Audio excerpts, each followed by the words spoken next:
Welcome, everybody, to our spring conversation. For those of you I haven't had the pleasure of meeting, I'm Ellen Maloney, your president and COO of Newton-Wellesley Hospital, and it's really my pleasure and honor to be with all of you this evening.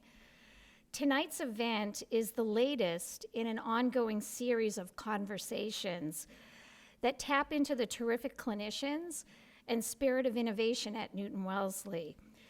We're fortunate to have best-in-class orthopedic and sports medicine facilities and clinicians right here in our community. And I'm truly excited to hear from our featured speakers this evening. But before I introduce them, I want to say thank you to each and every one of you who are here with us this evening for all of the many ways you support our hospital. Through your generosity and engagement, you help to bring our mission to life. I'd like to especially thank our hospital leadership and closest friends. We have members this evening of our Board of Trustees, our Board of Advisors, and our Community Collaborative Councils. So thank you for your leadership. Tonight, I'm excited to welcome two fantastic orthopedic surgeons. You're fantastic. Thankfully, I haven't had to spend much time in the exam room with them, but they're fantastic. Dr. Robert Nascimento and Dr. Matthew Liebman. Not only do they care for Newton-Wellesley patients, but they also take care of some of Boston's brightest sports stars.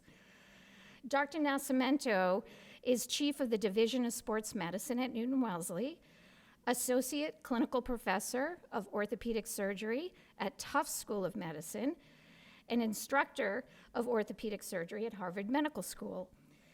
He's been the head team physician and medical director of sports medicine at Boston College since 2015, and he's a team physician for the New England Patriots.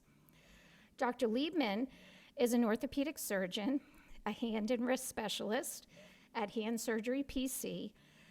He's also clinical assistant professor at Tufts School of Medicine, and he's a hand and wrist specialist for the Bruins, the Red Sox, and the Patriots.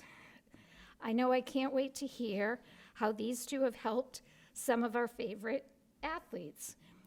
So please join me in welcoming Dr. Nascimento and Dr. Liebman.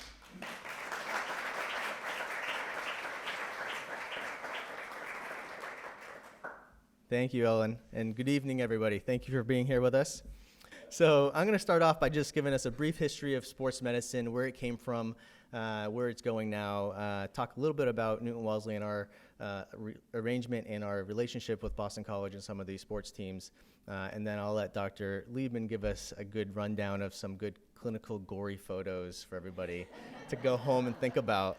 It's going to be fantastic. All right, so what's the history of sports medicine? So it really dates back to Greek and Roman times. The 5th century BC, Greek man Herodotus became known as the first physician. He recommended diet, rest, and exercise to treat athletes' injuries and illnesses. Does that sound familiar? I mean, even our primary cares do that. You don't have to be an orthopedic surgeon to do that, or a sports medicine specialist, which is amazing. So that was a long, long time ago. Galen was really thought to be the first sports medicine doctor. In 100 AD, he taught trainers to develop techniques to improve an athlete's strength. He was the first physician at the Gladiator Games. Interesting, right? So more modern sports medicine really commenced in Europe in the 1920s, in Switzerland, Germany, France, and Italy. Italy was the first to establish sports medicine as a specialty in 1958, not that long ago. And in the US, Dr. Jack Houston, I see Dr. Tim Foster here, our chairman, he loves Dr. Houston, and I think I do too. He's really regarded as one of the fathers of sports medicine. He opened the Houston Clinic in 1949. It only became a sports medicine center in 1984. He developed AOSSM, which is our main academic, sports medicine society, and AJSM, which is probably regarded as one of the best sports medicine journals in the world. Officially, it was named a subspecialty in 1994. And these are the different parts of sports medicine. There's emergency medicine physicians that are involved, family practice physicians, orthopedic surgeons such as myself and Dr. Foster, pediatricians, and then physical medicine and rehab is actually even a newer offshoot of sports medicine as well. So what makes a good team physician? These are two quotes directly from our academy, the American Association of Orthopedic Surgeons, and then the NIH. So the AAOS says it's important for a team physician to be available, accessible, maintain sport-specific knowledge and experience to provide medical care for the athlete. So that's kind of what we do. It sounds easier than it really is. The NIH says recognizing risky training practices and unreasonable expectations by coaches is the most important function of the physician. This gets us all in the heart. Often these scenarios are caused by a lack of medical education on the part of coaches and parents, can usually be rectified with educational efforts. My mother-in-law, when I graduated medical school, gave me a mug that I still have to this day that says, "Don't confuse your Google search with my MD." And I still, every morning I'm drinking that coffee, like, because WebMD is out there, careful what you read. So availability, affability, or being a good communicator, the phone doesn't stop and you have to answer it. James Andrews trained under Jack Houston, and God bless his soul, he's like 90 years old. He's still operating in Florida because he got banned from Alabama due to age. So but he literally, every time people call him, he will answer the phone. If we called him right now, I almost was going to call him and be like, "Dr. Andrews, how are you? I have a patient for you." Answer the phone every time. It is really important. If only all of our physicians did that for all of our patients, it wouldn't work. It just wouldn't work. And ethical, going back to those coaches and thinking about, or the parents really pushing their athlete, trying to get on the field. We have to remember our Hippocratic oath. At first do no wrong and really take care of the patient. Astute, often presentations in these athletes, I don't like to say in a room full of non-professional athletes that professional athletes are different people, but they really are. Like somehow, I don't know why. I'm not like that either. So, but they just heal things, and it's amazing what these athletes can play with. So you really have to be wary of their presentations. You have to be a team player, and you'll see that on a slide that coming forward about the big team that we need to take care of these patients. Then you have to be calm and focused. So I swear my kids looked at this photo in the Boston Herald, and they're like, "Dad, they photoshopped you in. Like, you do not look like you were there." And I'm like, no, I was there looking at it. I'm like, what? It is. That was me. And then we have to be on the ready. So this is the, everybody thinks being on a sideline of a football game or a baseball game or a hockey game is really fun, but really it's exhausting. I'm not watching the game and actually seeing the catches. I'm watching what happened to the guy in the background that just got knocked over. And so everybody knows the story of DeMar Hamlin, and it was a huge team taking care of this young man, and thankfully they were there, and we can go into the question and answer questions of trying to figure out how much you want to know and the nitty-gritty of how we take care of these things and how we rehearse them, but we do every single year. So what about Boston College? My athletics got cut off, but that's okay. So in 2015, I had the privilege of coming over to Newton-Wellesley, and part of that was Boston College coming in and reaping in the benefits of Newton-Wellesley Hospital. And Ellen Maloney was sitting at that table at that time as well, so I thank her very much for that. As was Tim Foster, who's behind her. And so Boston College has over 1,500 athletes, 750 varsity athletes, and another 800 plus club athletes. How do we care for them? Well, first of all, the care is easy when we're at Newton-Wellesley. The EMR is integrated in with BC. We preload all these athletes, all their information, so they can get the really easy care. We have radiology on site, so we put an X-ray machine really on site for not only the athletes but the regular student body as well.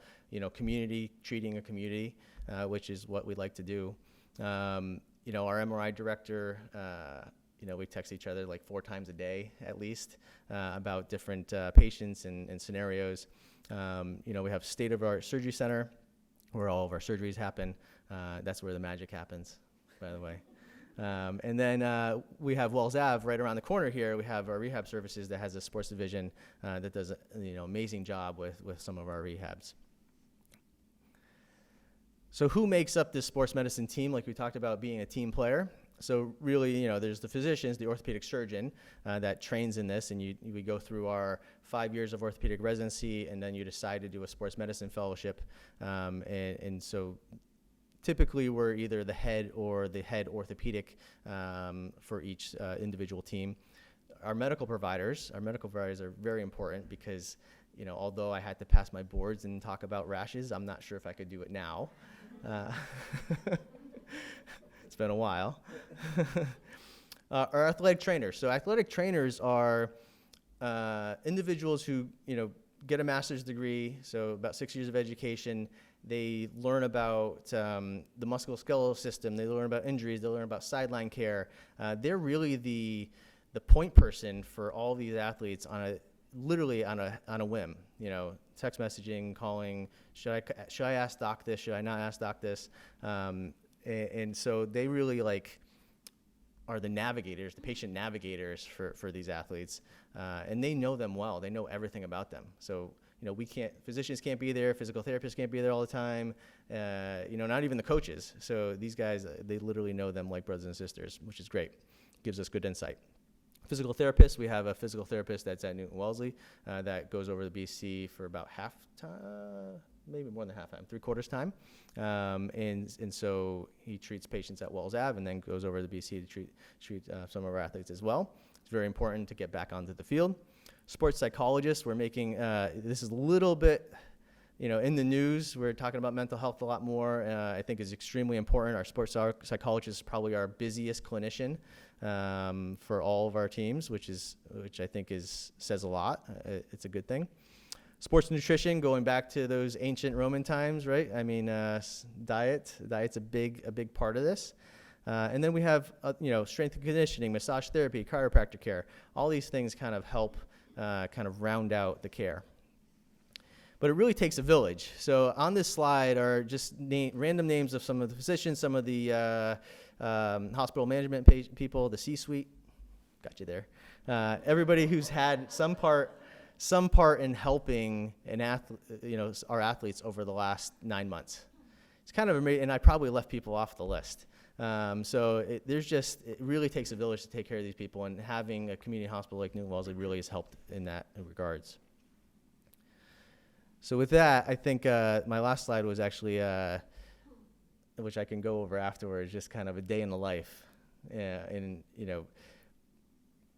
Everybody thinks it's like, oh, well, you wake up, you put on your pants, you go to work, and you come home, which is true. So my favorite day is probably Tuesdays because it's the craziest day. I find out on Monday afternoon that they need me down in Foxborough to do exams for somebody, right? Mostly for free agents that are coming in to try to be a professional athlete. And so, all right, sure, we'll be there at 5:30. Because at Tuesday morning at 7:30, I'm in the OR at Newton-Wellesley. So, wake up at 4:15, get in the car, drive down, get to Foxborough, 5:30, do exams until about 7, get a bunch of text messages from our anesthesiologist. Are you going to be here on time today? Start time.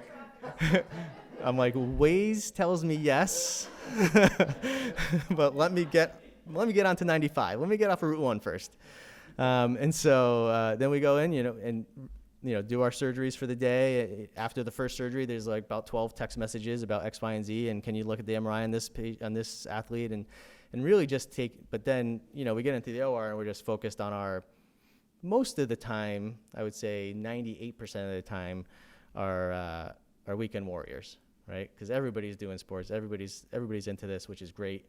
It keeps us in business and keeps us happy because having people do what they love really keeps us happy.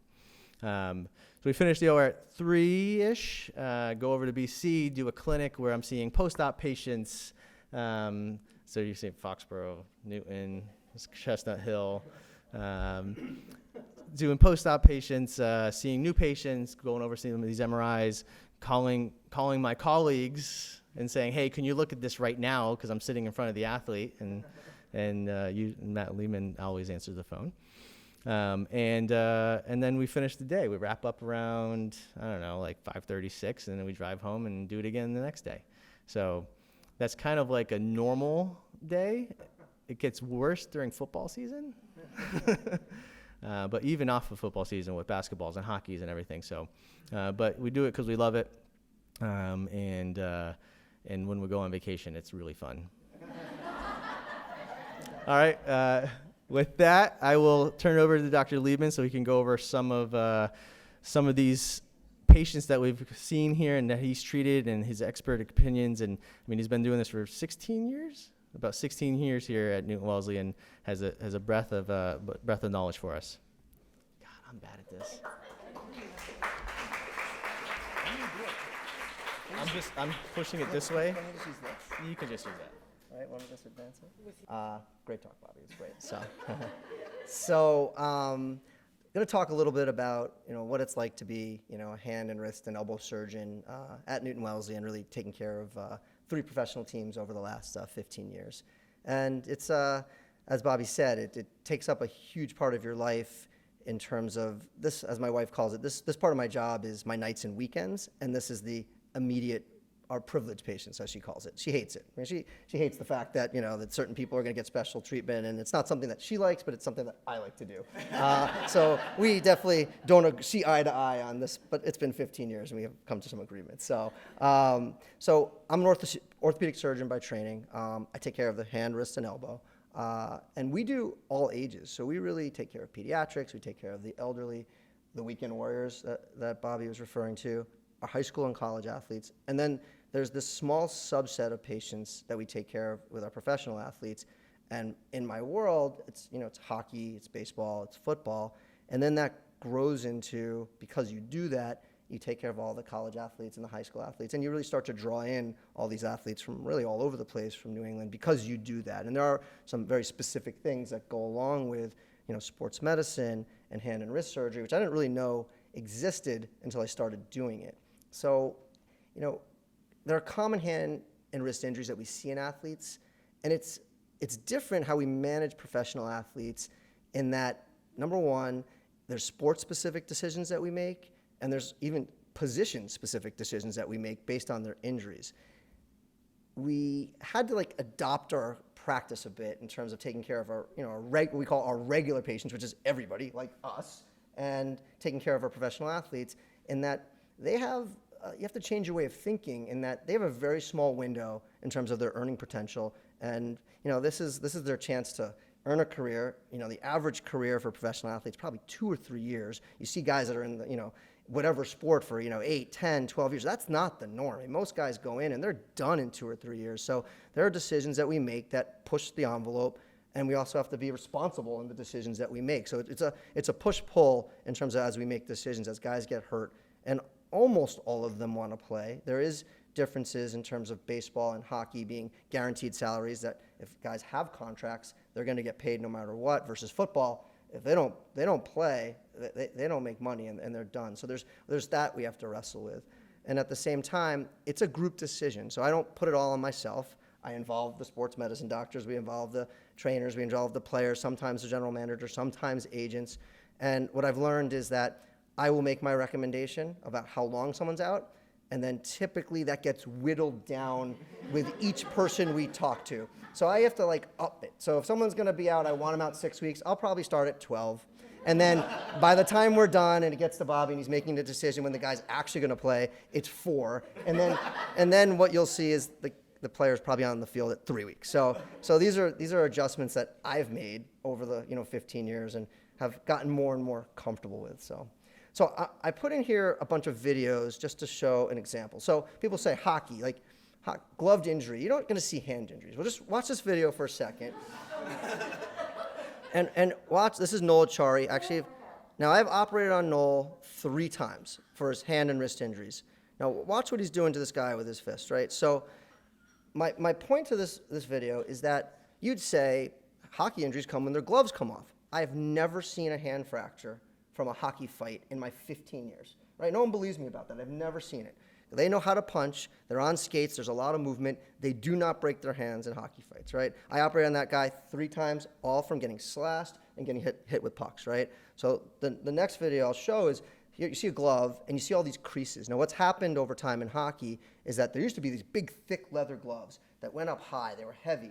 Now the gloves have gotten cheaper and thinner and lighter weight, and they're basically like wearing nothing. That's what these guys want. So if you watch this is how guys get hurt in hockey. And this is not from our team. This is Sidney Crosby, just a little innocuous slash on the player here. And you can look, he's looking at his hand. Something doesn't seem right. He's mad, and he's looking at his finger, and he kind of, that little tiny little slash knocked the tip of that guy's finger off. And I'll show this one. This was Torrey Krug, and you can see, again, watch it, it's very quick. You'll see there's Torrey Krug in the little slash by Zach Parise, tiny little slash, and you see him shaking his hand. I'll show this side quick, but same type of thing. It knocked the tip of his finger off. I'll show it quick. We won't go through it, but that was from that little play with a glove on. He needed surgery. He needed surgery that night because the whole tip of his finger was off, hanging on by a thread. In order to save that, we actually drove him to Newton-Wellesley that night, did his surgery that night within probably 3 hours from the time the injury went. And we saved the tip of his finger. He was back playing again in 3 weeks. So with the glove on. I mean, most hockey injuries occur with glove on. I'll just show one more picture here. That comes in a second. And most of them are from pucks. And most of the guys getting hurt are getting hit in the thickest part of the glove. You'll watch the forward block a shot in his hand. You'll see him kind of throw his glove off. He's shaking his hand. And you'll see a picture of what his finger looks like.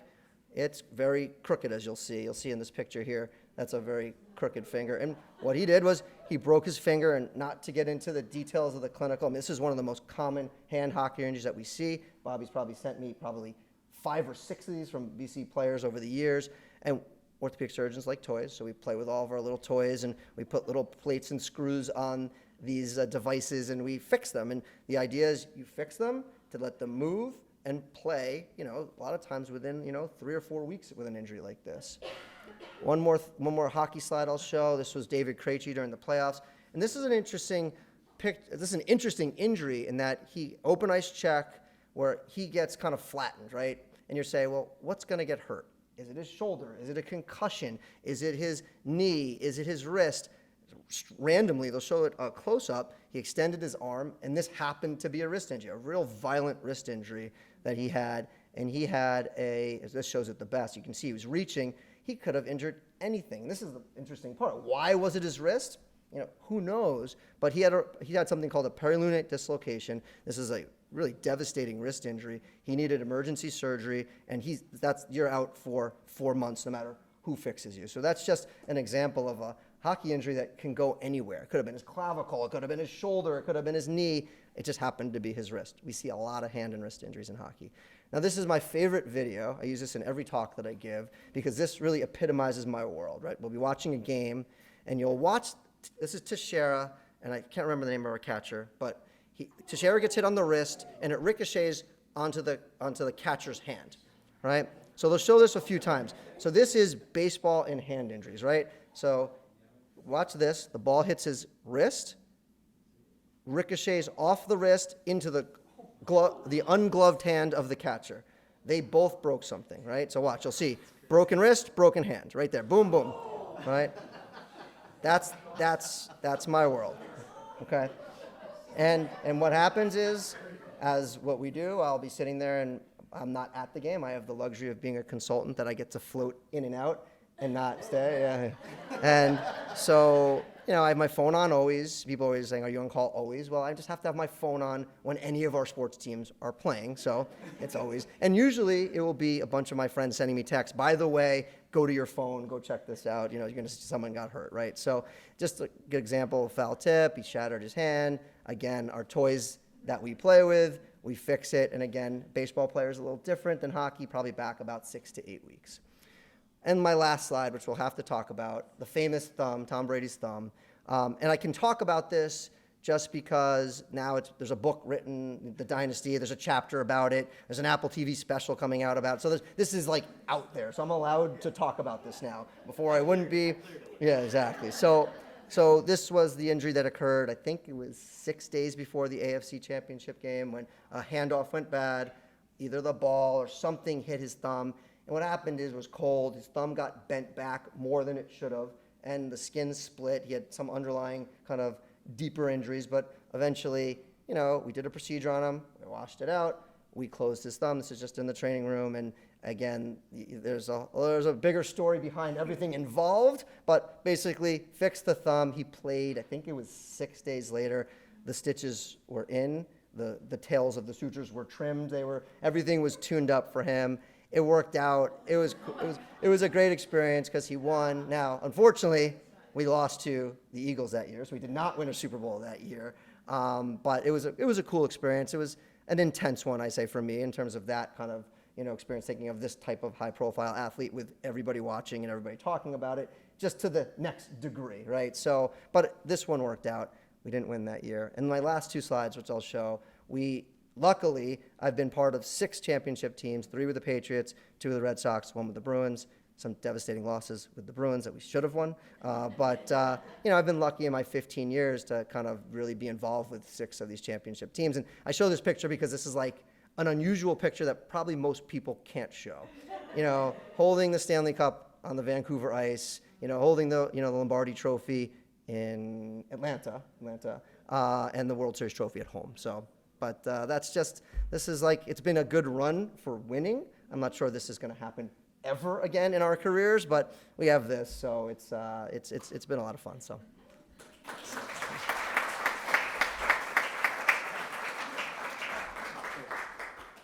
guys would like to answer? Yeah. Sure. Great. So, Bobby and Matt are happy to take any questions that you might have, so I'll open it up. Questions? Yes. I have a question, and I'm a weekend warrior or elderly, and I do have things sports-wise, but nothing serious. Some of my friends have more serious things. But we do so much for these teams. Are they generous with us?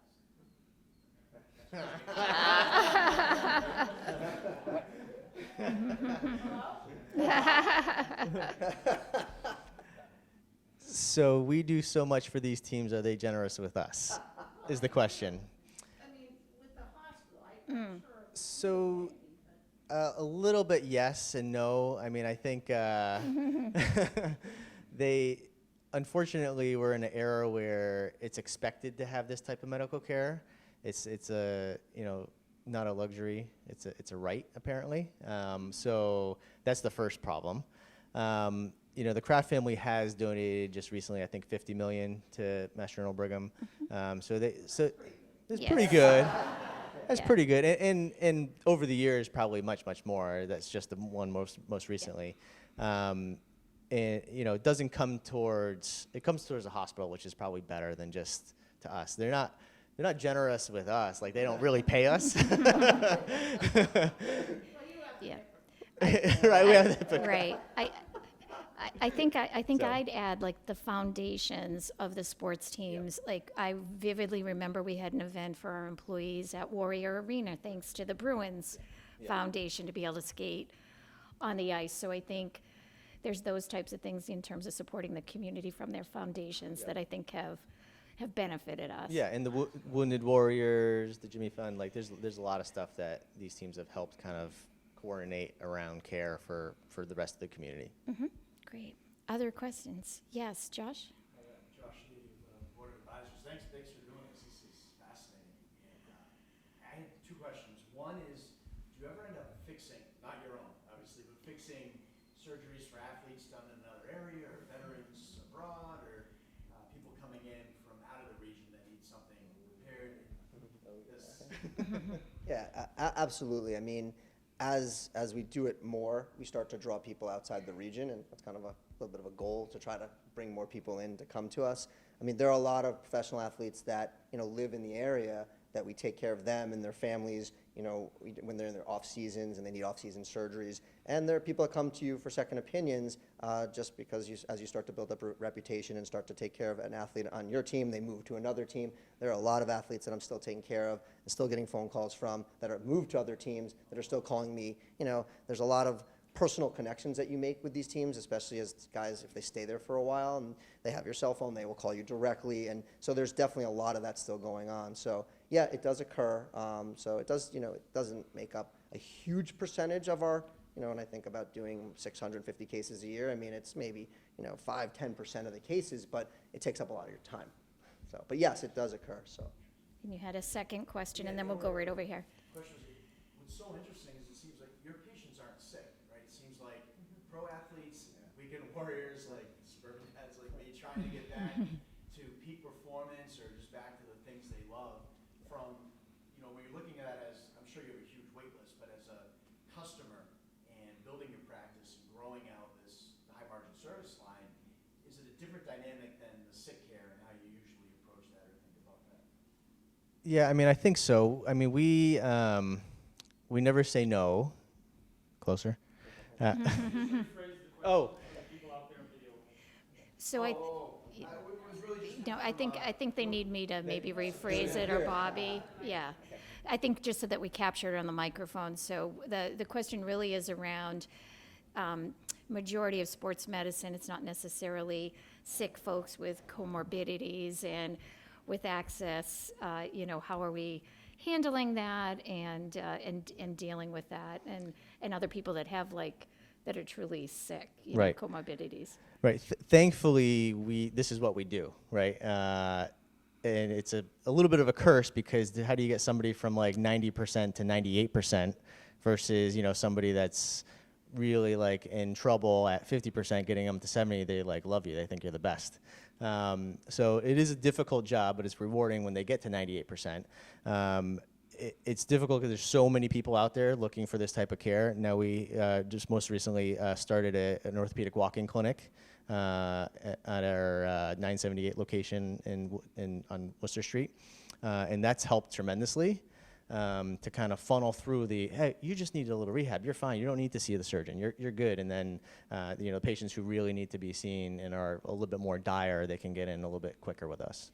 Or how about when my mother falls down and breaks her wrist? Or you talked about the older patients too. Yeah, so all the same injuries that we see, from a baseball player diving and breaking his wrist, we see people slipping on the ice and breaking their wrist, and we have elderly people that are doing it that have, a higher likelihood of having broken bones because of their bone quality, and we see a lot of that. So we take call and we cover the emergency room. So that feeds our a practice and keeps us busy that way. That in those cases you have to get on in a timely manner. So it is challenging as we get busier and people call for injuries to tell them if it's 4 to 6 weeks you can't do that. So for the acute injuries you have to make time, and a lot of those cases need to be done after hours. So it's a challenge as you build your elective practice, which a lot of sports medicine in terms of taking care of and we follow these things, but the sick and the injured we fit in. We find time to fit them in, but it's the same injuries. They're just slightly different flavors. So. And I think we had a question right down here. I have a question about college athletics. I think Newton-Wellesley has a relationship with Wellesley College. Are there any other colleges? And do the attitudes of the athletes vary across different colleges?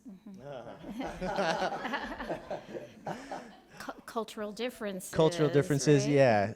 Across the colleges, yeah. So we do take care of Wellesley College as well. Probably our favorite kids to take care of because they're smarter than us.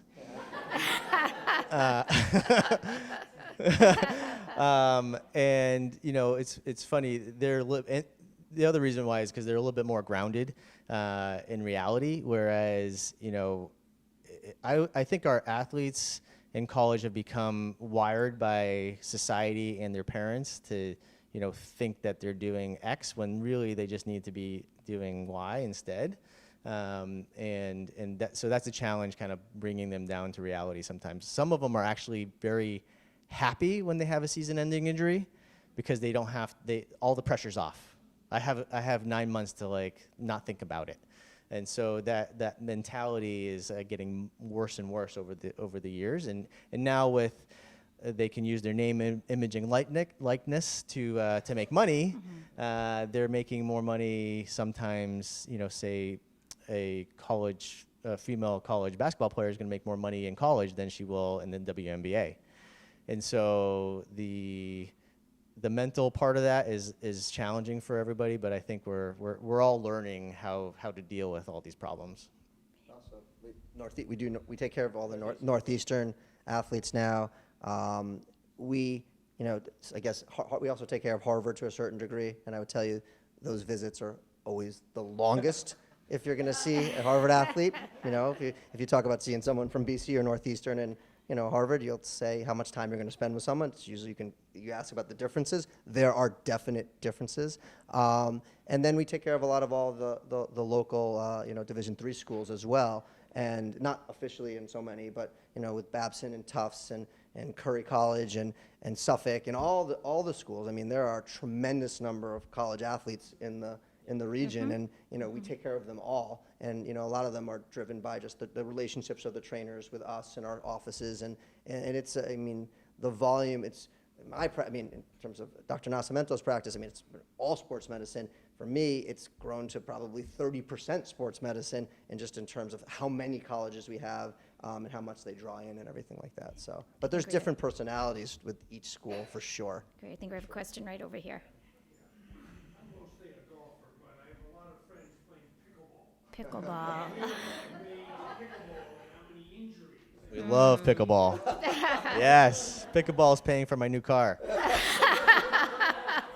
No, it is. It's not quite as taxing as tennis, but yet there's a lot more knee meniscus injuries that are happening because a lot of like short little spurts and turning, and we're getting a lot of rotator cuff issues. Thankfully, a lot of them are overuse and can be handled without surgery, but a lot of them are becoming surgical. Now, I wonder if some of them are lying under the weeds there, and we kind of uncover them a little bit by just being a little bit more, getting out there a lot more, because it is accessible and it's addicting from what I hear. That's why I haven't started. And now, for all of our golfers, when people come in for their cortisone injections for their golf trip, which is very common, right? They schedule shots for their golf trips. Now we're starting to see people come in for their cortisone shots for their pickleball matches. And it's just amazing how that's happening now. So yes, it's that busy now that people are now scheduling treatment around their pickleball. Great. So I think, go right ahead. What is your best advice for the recreational athlete for injury prevention? Injury prevention, yeah. So it's definitely controversial, but I think a good balance of stretching, strength training, and just generalized aerobic training kind of will help. I think we undermine what stretching. Now the problem is if you tell people to stretch, and if they're type A, they're going to stretch till they hurt themselves. And so everything's in moderation. Just like I tell my runners, don't always run. Get on the elliptical every now and then. And so it's just being a little bit well-rounded and activating those muscles a little bit more, and really not overdoing it. I mean, it even goes down to pediatrics. Pediatric kids, they're very resilient. Their bodies are new. The ones that get injured are the ones that are doing too much. And so it's really just being in moderation. Is there another hand over there?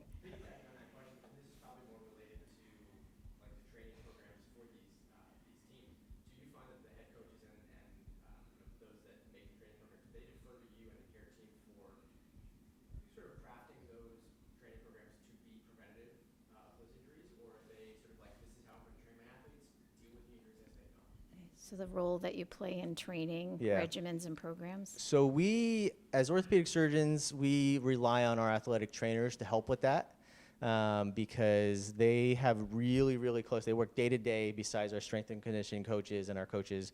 They will recognize things, bring them up to us, and they'll say, that doesn't sound good, let's stop that type of thing. So yeah, there is some back and forth a little bit. Unfortunately, we know that they're there are prevention programs, especially for ACL tears. I think there's 620 of them. So how do you know which one to use? So, when they look at us to tell us, like, what do we have to do? We're like, well, we don't have to do anything, but we just have to be within that realm somewhere. And so we're the voice of reason, I think. And we definitely rely on part of our team, which, we all have teams in life, right? Our family's our team, our dogs are team. Everybody's our team. Seriously. So we rely on people on our team to kind of help tell us when it doesn't seem right. We'll go right over here, and then we'll go back, but right behind you. Did you have a? Aaron, Board of Advisors. Is there any technology that you're using today that maybe you weren't using, say, 15 or 20 years ago that makes your jobs easier? And is there technology that is not available to you today that would make your jobs more efficient? Yeah, so in terms of technology, definitely. I mean, I joke about this with the residents, but the biggest technological change from when I trained 15 years ago to now is the phone and digital imaging. I mean, residents are in the emergency room, they take pictures of things, they send you pictures, the ER docs send you, I mean, everything is done on the phone now, and it is the biggest change in terms of practicing medicine when I was a resident to how the residents are now.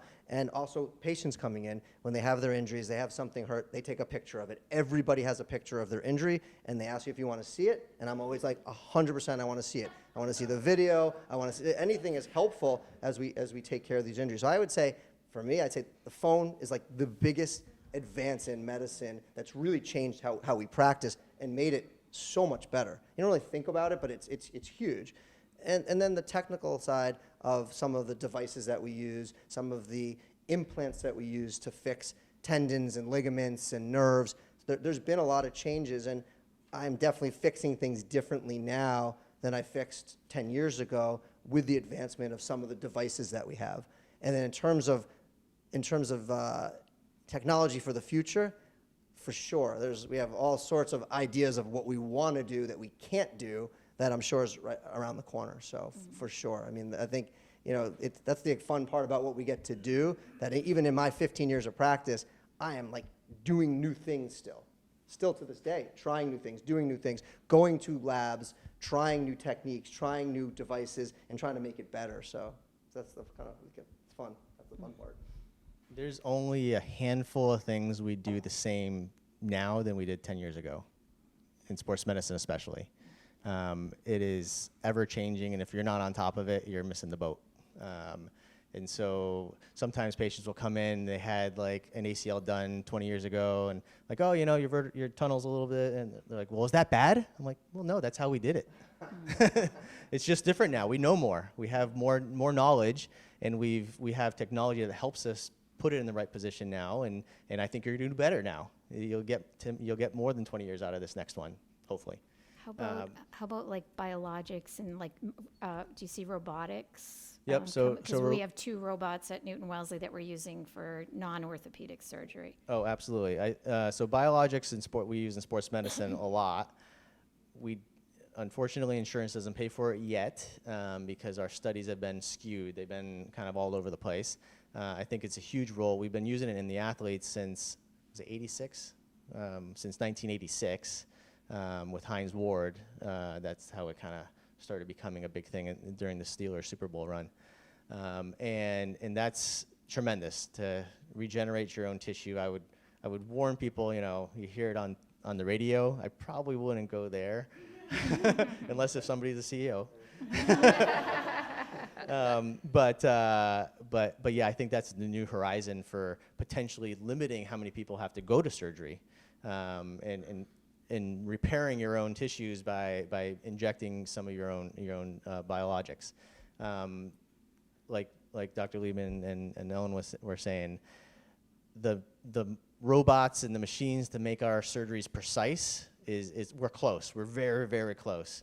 And I think it certainly makes a surgeon who is kind of questionable on something, makes them give that patient an excellent result. And I think it's just a matter of time until it makes the excellent surgeons even better. So I think there's definitely a place for that. And there's also a big place for AI to try to figure out who's going to benefit from this surgery and who's not. And so we're doing a lot of research on AI and trying to figure out like, what are the percentages you're going to get better? We don't know. We have our clinical studies that maybe are underpowered, that we can give you our best guess, but now maybe we can give you a better guess. And I think there was a question. Mary. So if a professional athlete, on the professional side, if an away team member gets injured, do you operate on them here at Newton-Wellesley? And vice versa, if you're on the road with your team, can you go to a local hospital and operate there? How does that all work? Good question. So so we can't operate anywhere else unless we have privileges in that state, in that hospital. So that wouldn't happen. Occasionally, there are catastrophic injuries that would have to be done at our hospital from a visiting team. On the pro side, for the Patriots, we have a visiting team medical liaison, which is an ER doc that stands on their sideline that helps them with any potential issues that they might need to go to the ER quickly to get an x-ray, do whatever. Well, we have x-ray there, but to do anything more than what we could do at the stadium, they will help coordinate the care and kind of decide. Now, if it's something, I think in 12 years of treating the BC athletes, we've left one athlete behind. He had a broken tibia, completely broken, it was an extremis. We were going to get on a flight for the next 4 hours, probably would have got a blood clot if we brought him home. So we left him there. And we left him there in the care of our colleagues, my colleagues who fixed his fracture and sent them home a week later. And so that does happen occasionally. And most of the time when that's happening for us, though, they're going to the trauma center because it's like a spine thing or something. So we don't get involved. It depends on the injury. Probably the most recent one was Steven Stamkos, that he broke his tibia in Boston, and he had it fixed at Mass General. So that type of injury, it needed to stay here. On the flip side, we get phone calls all the time from our athletes when they're on the road, and they come back the next day if they can, so we can take care of them here. And at the same time, I've seen in our ER, patients from the other teams and from baseball and from hockey that meet me over in the emergency room, and we do see them, and we also see their wives and their kids too for other injuries while they're here. Yes. So our emergency room serves as a place where we take, we'll see them sometimes at the stadium or just meet them at the emergency room, but it's a full service deal that if a team is in town and they have a problem, we help them out as well. So. Mm-hmm. Kim, do you have a question?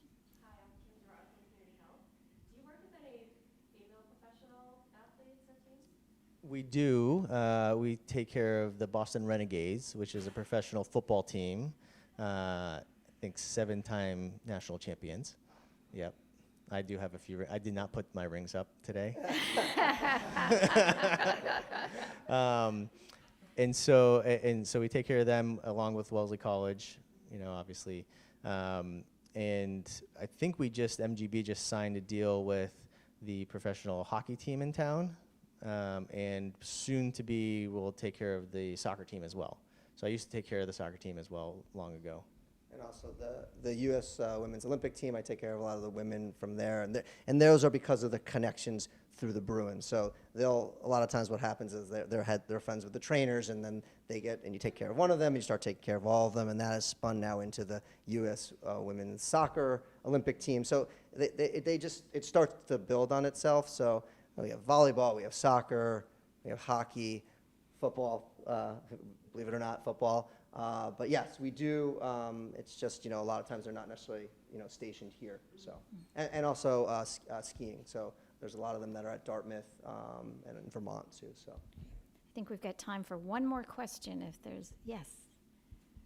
So my question is, the hand is a very complicated structure.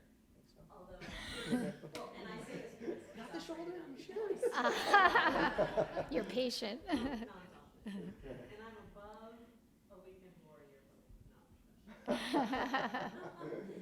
So my question is, given the professional athlete side, the rehab obviously is super accelerated. But my experience is that the rehab of an upper extremity, other than maybe a Tommy John, is really quite fast and quite easy. Is that mostly a function that it's not primarily a weight-bearing joint? I would say that's very much patient specific, and also injury specific. So, we have a great occupational therapy department here at Newton-Wellesley, and, as a hand surgeon, you're sending 60-70% of our patients are seeing occupational therapists for surgery and non-surgery, and the integral role that they play in the care as we take care of like hand and wrist and elbow injuries, they're a huge part of it. We work so closely with them. And some injuries, you're right, don't need much, and they're very simple, but other injuries need a tremendous amount, and sometimes the same injury in one person versus the other is a complete disaster and needing months of therapy versus someone sees a therapist once and they're done. So I think it's a product of the injury, the patient, and a little bit of luck of the draw of how someone heals. So not all of our professional athletes heal quickly and are easy. And I think we both know that sometimes you have a professional athlete that doesn't do well, and it takes a lot, and they need secondary surgeries, and things don't always work out well. So, but the answer is, I think some people heal better than others. Great. Well, I really want to thank Dr. Nascimento and Dr. Liebman for just a fantastic presentation this evening.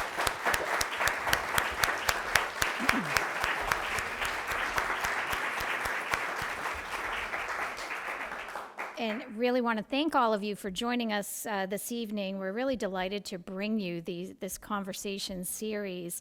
And we hope you'll save the date. Our fall conversation is going to happen on October 18th. It will feature our own chair of medicine, Dr. Larry Friedman, who is right there.